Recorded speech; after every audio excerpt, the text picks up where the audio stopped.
Bangladesh Singapore high voltage ম্যাচে কানায় কানায় পূর্ণ স্টেডিয়াম। চাপ সামলাতে লাঠিচার্জ, জয়ের বিকল্প ভাবছে না হামজারা।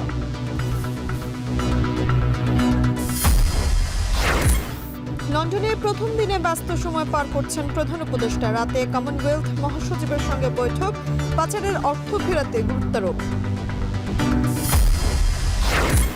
রাজনীতিতে টার্নিং পয়েন্ট হবে ডক্টর ইউনুস তারেক রহমানের বৈঠক, বললেন মির্জা ফখরুল। নির্বাচনের তারিখ নিয়ে ফলপ্রসূ আলোচনার আশা।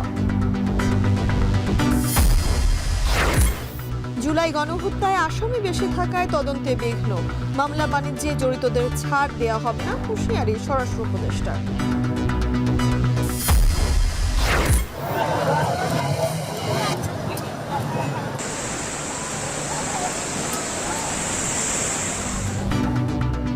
এবং ঈদের ছুটিতে জমজমাট পর্যটন কেন্দ্র, কুয়াকাটায় দর্শনার্থীর ঢল, কক্সবাজারে 500 কোটি টাকার বাণিজ্যের আশা।